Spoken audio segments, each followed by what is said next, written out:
Hi everyone, this is Monica Agrawal, lecturer in commerce from GGSSS Hisar. My dear students, आज हम company organisation का second part करने जा रहे हैं। तो उसमें हम आज देखिए, चलिए सबसे पहले हम बात करते हैं कि हम क्या क्या पढ़ने वाले हैं। बच्चों, इससे पहले आप 3 टॉपिक पढ़ चुके हैं। मीनिंग, डेफिनेशन एंड फीचर्स हम अपने लास्ट सेशन में कर चुके हैं। आज हम इसके एवैल्यूएशन को करेंगे। हम देखेंगे कि कंपनी की मेरिट्स क्या क्या हैं, कंपनी की लिमिटेशंस क्या क्या हैं, क्या उसमें कमियां आ जाती हैं। साथ ही हम बात करेंगे बच्चों इसके टाइप्स की, कंपनी के प्रकार कितने हैं, उनके डिफरेंस को भी हम जानेंगे और उसी के साथ साथ हम कुछ MCQs भी करेंगे। ठीक है, तो चलिए let us start.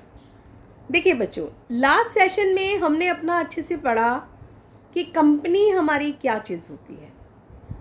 Company form of business organisation का एक बहुत ही अच्छा पार्ट है। और मैंने आपको साथ ही ये भी बताया था कि there is no difference between joint stock company and company organisation. दोनों एक सेम ही बात है ना। कुछ कुछ उसको रिकॉल करते हुए मैं आगे चलूँगी अभी कि कंपनी हमारा क्या था। कम प्लस स्पेनिश से साथ मिलकर लोग खाना खाते थे, वहीं से हमारा एक वर्ड निकल कर आया था कंपनी, जिसका आपको रजिस्ट्रेशन करवाना पड़ता है। और साथ ही हमने उसकी फीचर्स के बारे में भी पढ़ा था।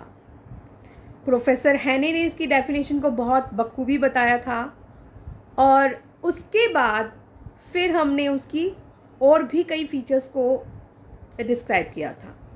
तो चलिए बच्चों, आज हम देखते हैं कि कंपनी ऑर्गेनाइजेशन के फ़ायदे क्या है। कोई चीज़ अपने आप में क्या है, जब तक उसका कैसे इवैल्यूएशन होगा, जब हम देखें कि उससे होने वाले लाभ क्या हैं, उससे होने वाली हमें हानियाँ क्या क्या हैं, तभी हम किसी चीज़ का फ़ायदे नुकसान के बारे बता सकते हैं कि ये चीज़ अच्छी एक्चुअली में हमारे लिए अच्छी रहेगी या नहीं रहेगी।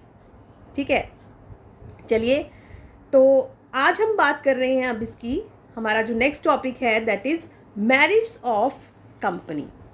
मेरिट्स ऑफ कंपनी में बच्चों सबसे पहला जो हमारा आ जाता है दैट इज़ लिमिटेड लायबिलिटी, सीमित दायित्व।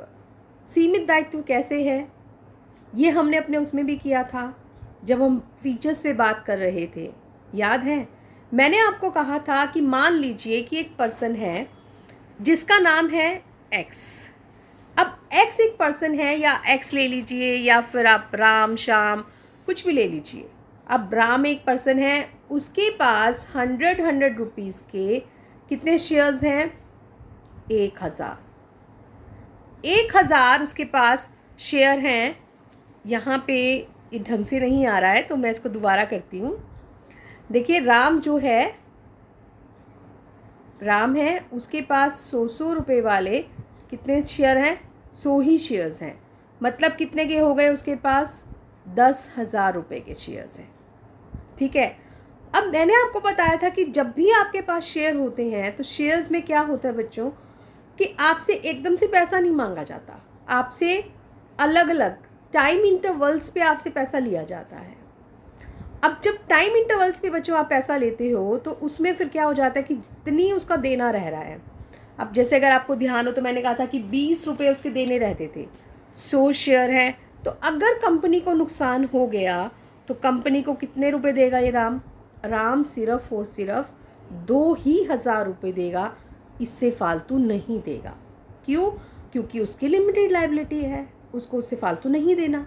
और जबकि जब हम सोल प्रोप्राइटरशिप करते थे या फिर हम क्या कर रहे थे, जॉइंट हिंदू फैमिली था, या फिर अगर हम बात करते हैं हमारे पार्टनरशिप ऑर्गेनाइजेशन की, तो सभी में हमारी जो थी वो अनलिमिटेड लायबिलिटी थी। अगर बिजनेस को नुकसान हो गया तो उन्हें अपनी पर्सनल प्रॉपर्टी भी बेचनी पड़ जाती थी। तो इसलिए उसमें बहुत बड़ा नुकसान था और ये इसका बहुत बड़ा फ़ायदा है कि आपका जो दायित्व है वो क्या है, सीमित है। दूसरा फ़ायदा है बच्चों, एक तो लिमिटेड लायबिलिटी हो गया, अब दूसरा आ जाता है शेयर ट्रांसफ़र फैसिलिटी। अब बाई चांस आपको पैसे की ज़रूरत है, कंपनी की कैपिटल जो है वो छोटे छोटे हिस्सों में बटी हुई है, जिसे हम क्या बोलते हैं, शेयर्स बोलते हैं। तो अब यहाँ पे अगर आपको पैसे की ज़रूरत है, अब जैसे राम को ही पैसे की ज़रूरत थी, 100 शेयर थे, उसे 5,000 रुपये की ज़रूरत थी, तो वो क्या कर सकता है, अपने 50 शेयर बेच देगा। अब वो अपने 50 शेयर अगर शाम को बेच देगा तो अब श्याम के पास कितने हो गए? 50। राम के पास कितने हो गए? 50। कंपनी को कोई फ़र्क नहीं पड़ा क्योंकि कंपनी के पास तो पैसा है, सिर्फ मेंबर्स के नाम में फ़र्क पड़ा और कोई फ़र्क नहीं पड़ा। तो ये भी फ़ायदेमंद है ना आपके लिए कि भाई आपको ज़्यादा पैसा भी नहीं लगाना पड़ रहा, और जब आपको पैसे की ज़रूरत है तो आप वहाँ पे क्या कर सकते हैं, अपने जो शेयर्स हैं वो किसी और को ट्रांसफ़र कर सकते हैं। थर्ड फिर क्या आ जाता है इसमें? कॉन्टीन्यूटी। अब ये देखिए, मैंने आपको बताया था मेंबर्स में come, members may go, but the company goes on forever. सदस्य चाहे आए, सदस्य चाहे जाएं, लेकिन जो कंपनी है वो हमेशा अपना चलती रहती है। यही चीज़ मैंने आपको बताई थी, क्योंकि इसका परपेचुअल सक्सेशन है, स्थायी अस्तित्व है, लगातार चलता रहता है इसमें। अब मेंबर्स अगर मान लो कि अब जैसे मैंने अभी बताया कि राम ने छोड़ दिया, शाम को दे दिया, तो अब ये थोड़ा ना बिज़नेस बंद हो जाएगा। नहीं, बिज़नेस तो भाई अपना चलेगा, क्योंकि बिज़नेस का उससे कोई लेना देना नहीं है, तो बिज़नेस अपना जो है वो कंटिन्यू रहेगा। समझ आए? एक बड़ा फ़ायदा इसमें क्या है? Scope for growth and expansion. अब अगर आप अकेले थे, आपको अपना बिजनेस बढ़ाना था, तो आपको पैसे की ज़रूरत होगी। अब पैसा कहाँ से लाओगे आप? आपके पास जितना पैसा था आपने बिज़नेस में लगा दिया। आप जल्दी से अपने बिज़नेस को एक्सपेंड नहीं कर सकते। किसी से आप लोन लोगे तो आखिर वो कितना का आपको लोन दे देगा? बहुत ज़्यादा तो लोन वो भी नहीं देंगे आपको, है ना? दिक्कत हो गई। अब पार्टनरशिप में क्या था, 2 या 3 लोग थे या थोड़े से ज़्यादा लोग थे, तो वो भी थोड़ा सा ज़्यादा बढ़ा सकते हैं अगर हम सोल प्रोप्राइटरशिप के अकॉर्डिंग देखें तो। लेकिन कंपनी को फ़ायदा है। कंपनी का क्या फ़ायदा है? कंपनी तो अपनी कैपिटल और इशू करेगी और वो तो अपना बिज़नेस आराम से बढ़ा सकती है, क्योंकि लोगों ने क्या लगाना है, थोड़ा थोड़ा लगाना है। जिसकी जितनी कैपेसिटी होगी वो उतने के शेयर्स परचेज़ कर लेगा। तो इससे कंपनी को भी कोई नुकसान नहीं होगा, क्योंकि कंपनी के पास तो पैसा है। अब वो चाहे 2 लोग लगाएं, चाहे 20 लोग लगाएं, चाहे 200 लोग लगाएं, ठीक है। लेकिन और शेयर होल्डर्स को भी कोई परेशानी नहीं होगी। क्यों? क्योंकि उनके पास जितना पैसा था उन्होंने अपने हिसाब से वो पैसा लगा लिया है, तो उनको भी कोई दिक्कत नहीं है। तो अब बिज़नेस क्या है कि वो बड़े आराम से एक्सपेंड हो सकता है ना? क्योंकि आपके पास अच्छा सा पैसा आ गया, लिमिटेड लायबिलिटी है, तो लोग भी पैसा लगाने में इंटरेस्टेड हो जाते हैं, और जब उन्हें लगेगा तो वो अपने शेयर भी ट्रांसफ़र कर सकते हैं, तो उसमें उन्हें कोई परेशानी नहीं होती है। And the next is efficient management. ये इसका एक सबसे बड़ा फ़ायदा है। क्यों? क्योंकि देखो, जब आप एकाकी व्यापार कर रहे थे तो अब वही बिज़नेस में पैसा लगा रहा है, वही चला रहा है। ज़रूरी तो नहीं है कि एक ही इंसान इतना टैलेंटेड होगा, है ना? कहीं ना कहीं प्रोफेशनल को उससे ज़्यादा नॉलेज होती है। पार्टनरशिप में भी आप इतनी नॉलेज नहीं लगा पा रहे थे, लेकिन क्योंकि जो कंपनी है वो हमारे पास बहुत बड़ी है, पैसा ज़्यादा है, मेंबर्स ज़्यादा है, तो हम क्या कर सकते हैं वहाँ पे? हमने अपना प्रोफेशनल लोगों को हायर कर लिया। अब वो जो प्रोफेशनल हैं वो हमारे कंपनी का कामकाज संभाल रहे हैं। जब वो हमारी कंपनी का कामकाज संभालेंगे तो नो डाउट जिन्हें हर चीज़ की नॉलेज है, तो काम भी वहाँ पे क्या होगा? काम भी वहाँ पे बहुत अच्छे से हो जाता है। तो देखा आपने कि कितनी सारी इसकी मेरिट्स हैं। लायबिलिटी भी लिमिटेड है ना? आपको फालतू नहीं देना, आपको अपनी पर्सनल प्रॉपर्टी नहीं बेचनी है, आप जब चाहे अपने शेयर भी ट्रांसफ़र कर सकते हो। आपके आने जाने से बिज़नेस में भी कोई फ़र्क नहीं पड़ रहा है, और बल्कि उल्टा हम बिज़नेस को बढ़ा सक रहे हैं, और मैनेजमेंट भी हमारा कंपैरेटिवली क्या हो रहा है? एफिशिएंट मैनेजमेंट हो रहा है। तो ये हमारे लिए फ़ायदा हो गया।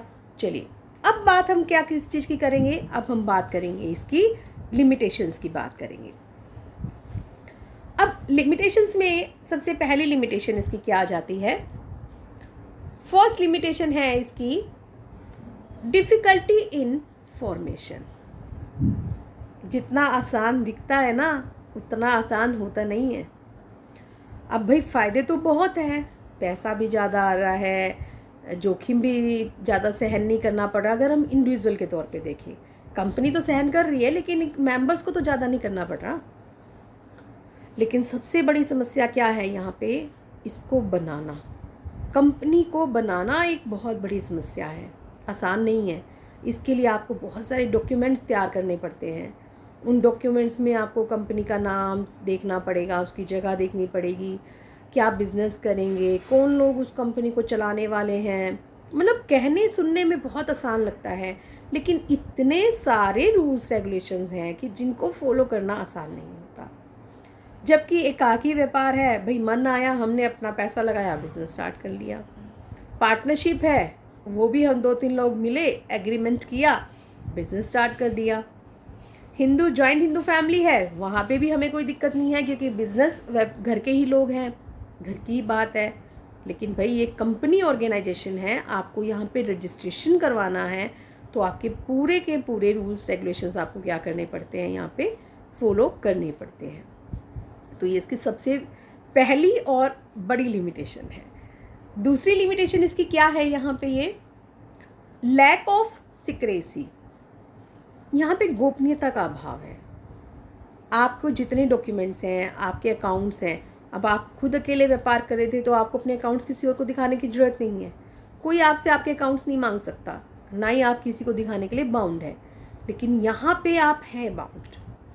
क्यों? क्योंकि यहाँ पे रूल है कि कंपनी को अपने अकाउंट्स पब्लिश करने पड़ते हैं, क्योंकि उसके शेयर होल्डर बहुत ज़्यादा हैं, जिन लोगों से उसने लोन ले रखा है वो भी दूर दूर फैले हुए हैं, और इवन कोई भी पर्सन जाके फीस पे करके कंपनी के जो अकाउंट्स है वो चेक कर सकता है। तो अब आपकी तो कोई सीक्रेट रहा ही नहीं। आपका तो जब सारा अकाउंट्स वगैरह ईच एंड एवरीथिंग आपकी पब्लिश हो रही है, तो सबसे बड़ा गलत काम है ना कि यहाँ पे, क्योंकि कई चीज़ें ऐसी होती है जो बच्चों सीक्रेट हमें रखनी पड़ती है, लेकिन यहाँ पे सीक्रेसी नहीं है। थर्ड हमारी फिर क्या आ जाती है यहाँ पे, लैक ऑफ मोटिवेशन। अब हम अकेले व्यापार करते हैं, तो अकेले व्यापार करते में तो हमें ज़्यादा प्रॉफिट आएगा, हम और अच्छा काम करेंगे कि भाई नहीं हमने और बढ़ाना है, इसको किस तरीके से बढ़ाया जाए, हम ज़्यादा पैसा कमाने की सोचते हैं। अब यहाँ पे क्या है कि आपने लोगों को हायर कर रखा है, प्रोफेशनल लोग आपका काम संभाल रहे हैं, उन्हें तो उनकी फ़िक्स सैलरी मिल ही जानी है, चाहे थोड़ा सा कम कमा लें चाहे ज़्यादा कमा लें। फ़ायदा किसको होगा? शेयर होल्डर्स को। तो उनको कोई बेनिफिट नहीं हो रहा, तो कहीं ना कहीं वो डीमोटिवेट हो जाते हैं, फिर वो काम में इतना वो मन नहीं लगा पाते, है ना। आपके सामने कोई टारगेट है तो आप उस काम को अचीव करने की कोशिश करते हो। अब आपको एक फ़िक्स सैलरी मिल जानी है। अब आपको अगर हम ये कहें कि बच्चों कि आपको नंबर तो लग ही जाने हैं, आप पास तो हो ही जाओगे, आप पढ़ाई करते हो? नहीं करते आप पढ़ाई। लेकिन अगर आपको पता है कि आप पढ़ोगे तो आपको मार्क्स मिलेंगे, आप जो लिखोगे पढ़ाई करके वही तभी आपको मार्क्स मिलेंगे, तो ये आप पूरा साल पढ़ते हो। ठीक है, चलिए नेक्स्ट है एक्सेसिव गवर्नमेंट कंट्रोल। अब यहाँ पे अगली चीज़ क्या आ जाती है कि गवर्नमेंट का कंट्रोल, क्योंकि आपको गवर्नमेंट के रूल्स रेगुलेशंस सब कुछ बहुत फॉलो करना पड़ता है, और गवर्नमेंट का कंट्रोल जो है ना वो बहुत ज़्यादा रहता है, जिससे कई बार बहुत परेशानियाँ भी हो जाती है। जब हम अपना इंडिविजुअल चला रहे हैं उसमें कोई दिक्कत नहीं रहती, तो यहाँ पे इसकी एक बड़ी समस्या ये भी है कि गवर्नमेंट का कंट्रोल रहता है। नेक्स्ट आ जाता है डिले इन डिसीजंस। यहाँ पे निर्णय लेने में भी देरी है। क्यों? क्योंकि मेंबर्स बहुत ज़्यादा हैं, डायरेक्टर्स को आपने काम सौंप रखा है। एक तो एक अकेले पर्सन ने डिसीज़न लेना, एक 10 लोगों ने डिसीज़न लेना, टाइम तो लगेगा। एक 100 लोगों ने डिसीज़न लेना, और भी ज़्यादा टाइम लगेगा, क्योंकि कंपनी की आपको मीटिंग बुलानी पड़ेगी, उसके लिए भी आप टाइम दोगे। लोग बीच में कब आ रहे हैं कब नहीं आ रहे हैं, है ना, सबको बुलाना करना, फिर कोई कुछ बोल रहा है, जितने मुंह उतनी बातें। तो वहाँ पे निर्णय लेने में भी हमारी क्या है, बहुत देरी हो जाती है। ये भी इसकी एक बहुत बड़ी लिमिटेशन है। And the last is conflict among investors. Investors में भी आपस में बहुत ज़्यादा संघर्ष रहता है। क्यों? देखिए, शेयर होल्डर्स जो कंपनी के मालिक हैं वो क्या सोचते हैं कि भाई कंपनी को ज़्यादा प्रॉफिट हो जाता और उन्हें डिविडेंड ज़्यादा मिले।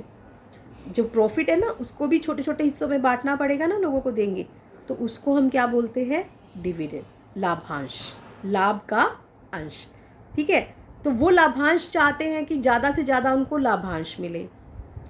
दूसरी तरफ जिनसे हमने लोन ले रखा है वो होते हैं कंपनी के बच्चों, डिबेंचर होल्डर्स, ऋण पत्रधारी। वो सोचते हैं भी नहीं, कंपनी का हमारी सिक्योरिटी रहे, कंपनी के पास एसेट्स वगैरह ज़्यादा हों, ताकि कल को अगर कंपनी को नुकसान हो गया तो कंपनी को उनका पैसा मिल जाए, है ना। तो वहाँ पे दोनों में अब ये संघर्ष हो गया। वो सोच रहे हैं लाभांश ज़्यादा मिले, वो सोच रहे हैं एसेट्स ज़्यादा मिले, और हमारा पैसा सेफ रहना चाहिए। तो जब दो लोगों की लड़ाई हो जाती है तो दिक्कत तो हो जाती है। ठीक है, तो ये थी बच्चों हमारी इसकी क्या लिमिटेशंस। अब आपने देखा, आपने मेरिट्स भी पढ़ ली, आपने इसकी डीमेरिट्स, इसके हानियाँ भी कह सकते हैं और इसकी सीमाएं भी कह सकते हैं, दोनों ही चीज़ें आपने पढ़ ली। अगर आपको फिर अब ये कहा जाए कि फिर कौन सी चीज़ अच्छी है तो क्या बताएंगे आप? नो डाउट फिर भी कहीं ना कहीं अगर आप लार्ज स्केल पे काम करना चाहते हैं तो भी आपका कंपनी ऑर्गेनाइजेशन ही बेटर रहेगा। क्यों? ठीक है, हालांकि इसमें फॉर्मेशन बनाने में इसको दिक्कत है, गोपनीयता का भी अभाव है, इसमें गवर्नमेंट का भी कंट्रोल बहुत ज़्यादा है, डिसीज़न लेने में भी बहुत देरी हो जाती है। लेकिन अगर हम लार्ज स्केल पे बिज़नेस करना चाहते हैं और आगे बढ़ना चाहते हैं तो हमें किसको चूज़ करना चाहिए? कंपनी को हमें चूज़ करना पड़ेगा।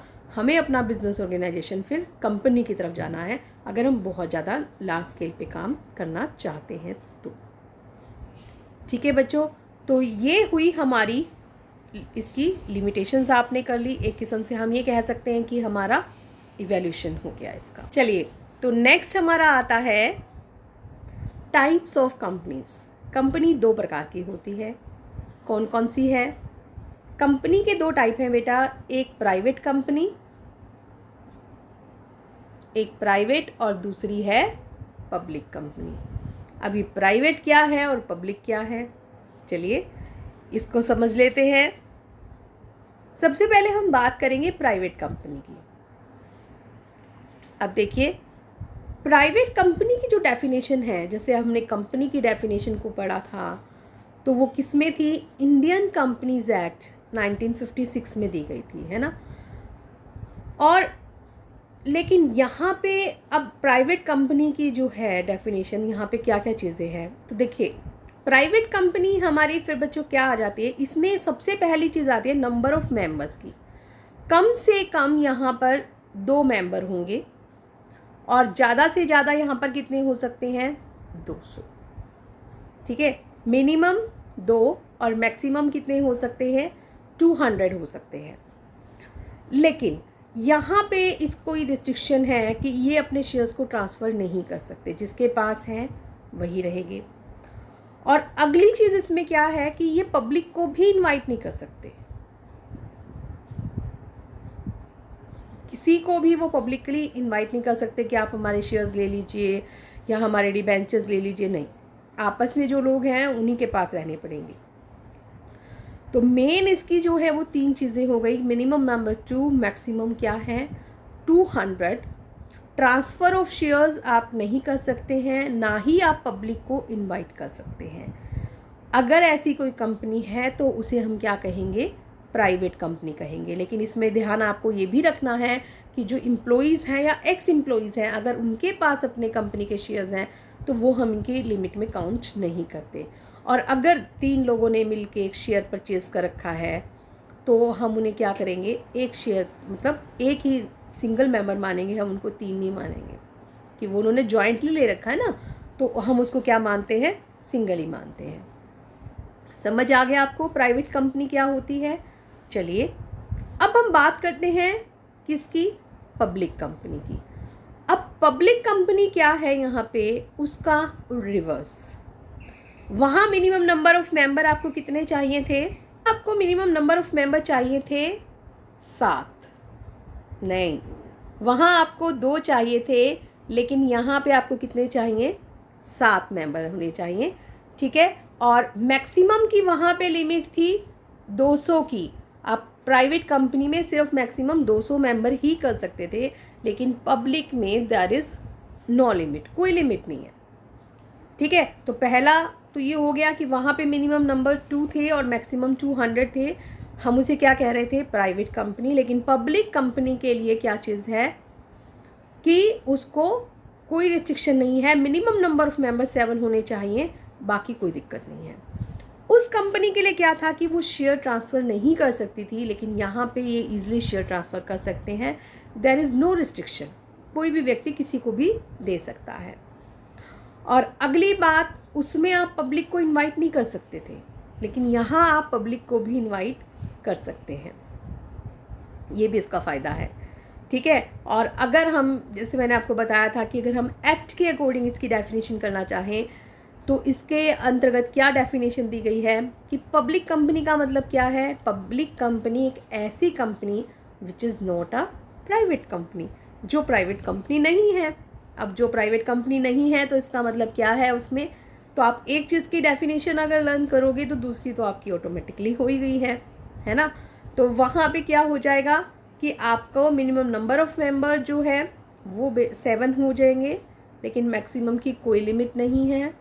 ट्रांसफ़र ऑफ शेयर्स के ऊपर भी कोई रिस्ट्रिक्शन नहीं है, ईजिली ट्रांसफरेबल है, ठीक है। एंड थर्ड, जो प्राइवेट में पॉसिबल नहीं था कि आप पब्लिक को इनवाइट नहीं कर सकते थे, ना ही डिपॉजिट्स के लिए इनवाइट कर सकते हैं, ना ही शेयर्स के लिए, ना ही डिबेंचर्स के लिए, और यहाँ पे आप शेयर्स के लिए भी इनवाइट कर सकते हो और डिबेंचर्स के लिए भी इनवाइट कर सकते हो। तो ये बड़ा ही इम्पॉर्टेंट टॉपिक है इसका कि प्राइवेट कंपनी का क्या मतलब है और पब्लिक कंपनी का क्या मतलब है। आई होप कि आपको दोनों मतलब समझ में आ गए होंगे। चलिए अब हम चलते हैं इनके डिफरेंस की तरफ। जब हम इनका डिफरेंस करेंगे ना तो आपको और अच्छे से सारा कुछ क्लियर हो जाएगा। देखिए, डिफरेंस जब हमें मतलब पता चल जाता है ना तो डिफरेंस तो हम खुद ही बना सकते हैं। पहला डिफरेंस हमारा है इसमें minimum number of member.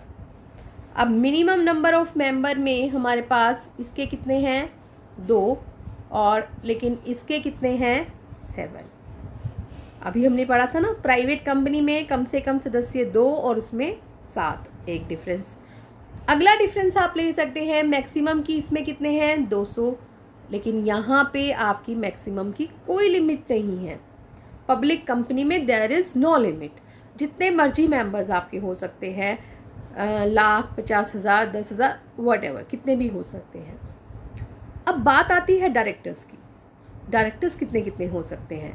Directors कौन है, जो कंपनी का कामकाज संभालेंगे, है ना। तो जो कंपनी का कामकाज संभालेंगे वो इसमें कम से कम 2 होने चाहिए, जो कि प्राइवेट कंपनी है, और जबकि पब्लिक जो कंपनी है उसमें आपके कितने होने चाहिए 3। देखिए, प्राइवेट कंपनी में सदस्य भी कम से कम 2 होने चाहिए और डायरेक्टर्स भी कम से कम 2 होने चाहिए, जबकि पब्लिक कंपनी में शुरुआत आप अगर करना चाहते हैं तो सदस्य आपके कितने होने चाहिए 7 होने चाहिए, लेकिन डायरेक्टर कितने होने चाहिए 3। ठीक है। अब ये पब्लिक को इनवाइट कर सकते हैं, नहीं।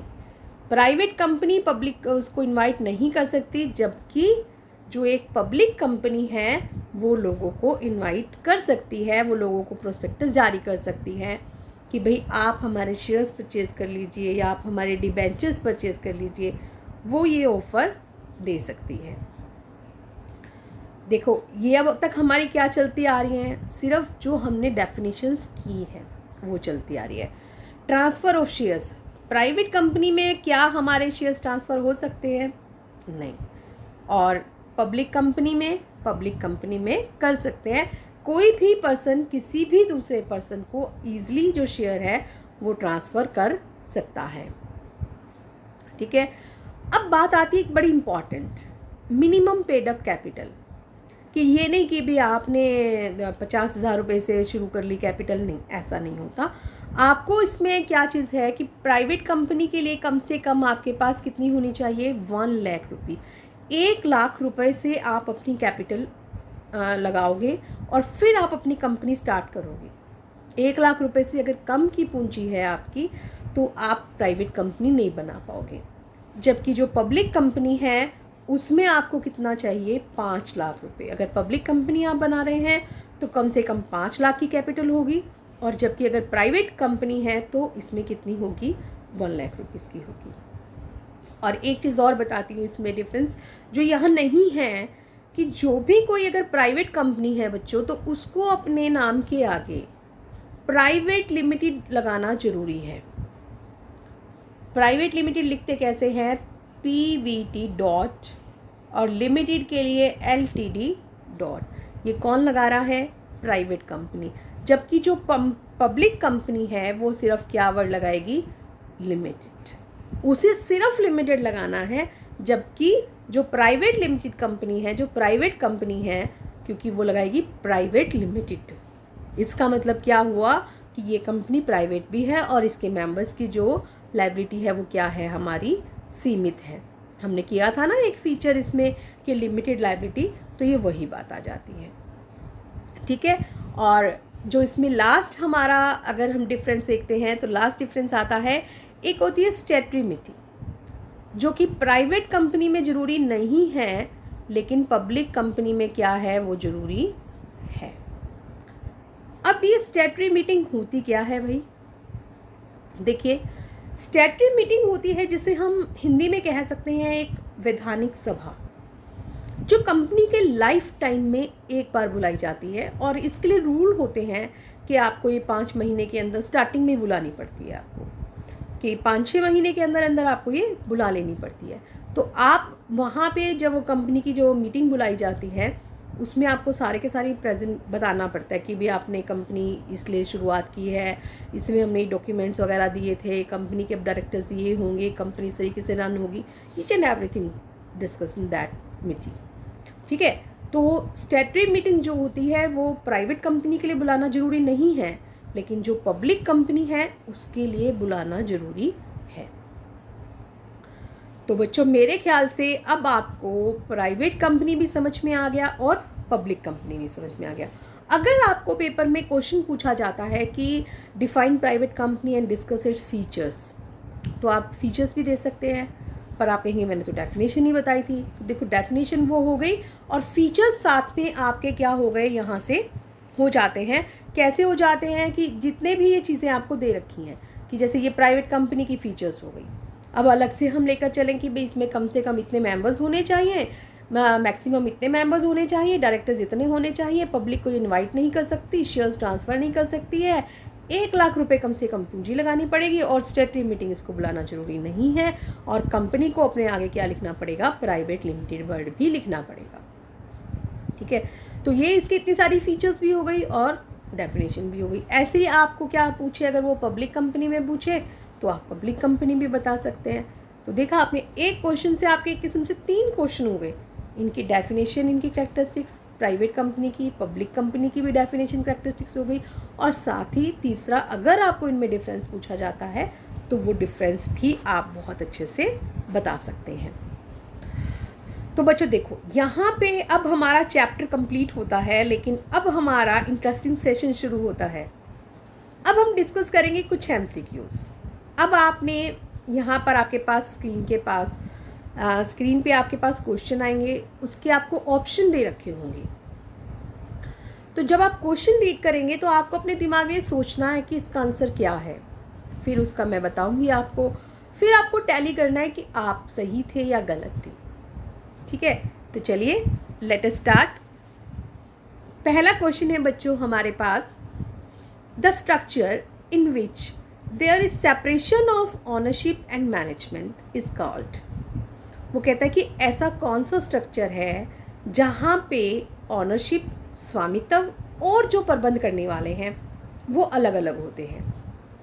पहली ऑप्शन है सोल प्रोप्राइटरशिप, एकाकी व्यापार। एकाकी व्यापार में ऐसा होता है क्या? नहीं, वहाँ पे मैनेजमेंट करने वाला भी वही है और ओनर भी वही है। दूसरा है पार्टनरशिप, साझेदारी में भी वही लोग करते हैं, कोई अलग नहीं है। तीसरा आता है कंपनी। कंपनी में अलग है क्या? बिल्कुल है। कंपनी में शेयर होल्डर्स उसके ओनर हैं और मैनेजमेंट क्या है उसका, अलग होता है। एंड चौथा, ऑल बिजनेस ऑर्गेनाइजेशन। क्या ये सभी के सभी बिजनेस ऑर्गेनाइजेशन में ऐसा होता है कि भाई स्वामित्व एक होता है और प्रबंध भी एक ही होता है, या अलग अलग होते हैं? क्या होता है इसमें? तो बेटा इसका जो सही आंसर है वो कौन सा है हमारा? Company. Company is the right answer, क्योंकि जहाँ पे आपकी ऑनरशिप अलग है और मैनेजमेंट कौन है, अलग हो जाती है। जब भी कोई क्वेश्चन आपसे पूछा जाता है तो आप उसका पहले जवाब देखिए कि जितनी ऑप्शंस हैं उनमें क्या क्या चीज़ें उसकी चली आ रही हैं, कौन सी फिट बैठती है, तो आपको बड़े आराम से पता चल जाएगा। चलिए second question, the board of directors of a joint stock company is elected by. अब जो जॉइंट स्टॉक कंपनी है उसके बोर्ड ऑफ डायरेक्टर्स, जो संचालक हमने बोर्ड बनाया, वो कौन चुनाव करता है? पर ये क्वेश्चन यहाँ कहाँ से आ गया? हमने तो कंपनी पढ़ी थी, हमने जॉइंट स्टॉक कंपनी तो पढ़ा ही नहीं ना। नहीं, मैंने आपको बताया था joint stock company and company both are same, उनमें कोई फ़र्क नहीं है। ठीक है, तो चलिए हमने पढ़ा है। अब हमें देखना क्या है कि यहाँ पे इनका चुनाव कौन करता है। तो इनका चुनाव कौन करता है? पहला ऑप्शन है आपके पास जनरल पब्लिक। क्या आम पब्लिक के लोग करते हैं? नहीं। गवर्नमेंट बॉडीज़ करती हैं? नहीं। शेयर होल्डर्स जो उसके ओनर हैं वो करते हैं? बिल्कुल करते हैं। और फिर चौथा एम्प्लॉइज़ जो उसके कर्मचारी हैं, क्या वो भी करते हैं? नहीं, वो नहीं करते हैं। सिर्फ कौन करता है?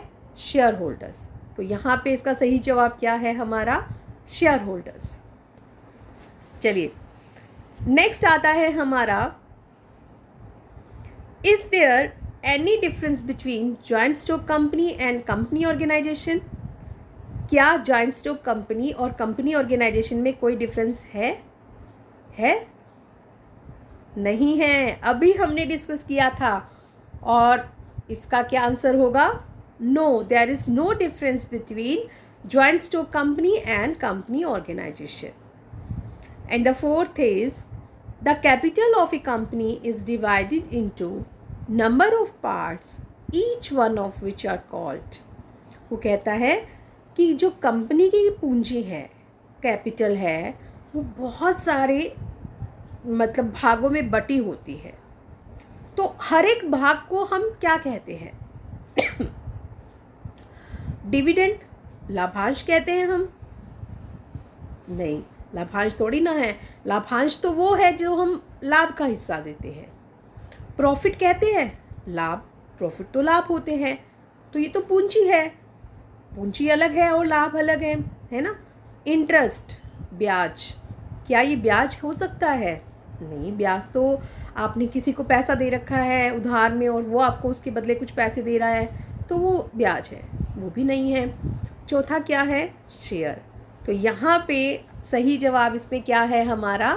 Share. Share is the right answer, कि जो कंपनी की कैपिटल छोटे छोटे हिस्सों में बटी हुई है, हर एक हिस्सा वो क्या कहलाता है? शेयर। और ऐसे ही ये जो छोटे छोटे सारे शेयर्स मिले होते हैं, इनसे जो पूंजी बन जाती है, that is called share capital.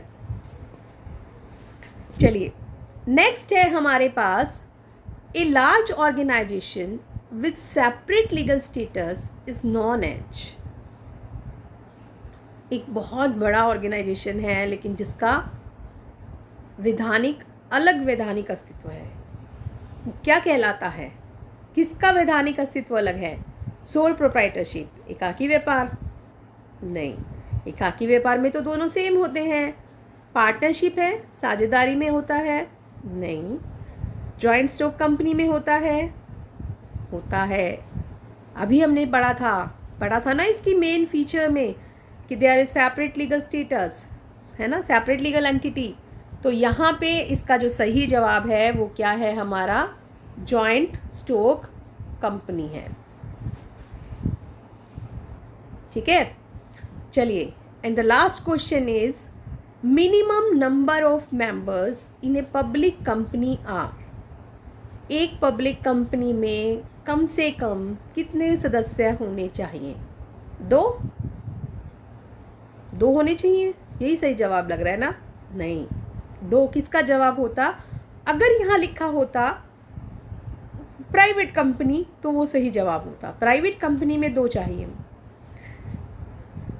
Public company में क्या 7 होने चाहिए? 7 तो हमने पढ़ा था, 7 हो सकते हैं। क्या 50 होने चाहिए? नहीं। 3 होने चाहिए? नहीं। 3 जो थे वो पब्लिक कंपनी में कम से कम 3 डायरेक्टर थे, लेकिन हम यहाँ किसकी बात कर रहे हैं? हम बात कर रहे हैं यहाँ पे मेंबर्स की। तो मेंबर्स मिनिमम यहाँ पे कितने होने चाहिए? 7 होने चाहिए। तो आई होप बच्चों आपको आज का सेशन अच्छा लगा होगा और समझ भी आया होगा। तो आज के लिए हमारा इतना ही, दैट्स ऑल।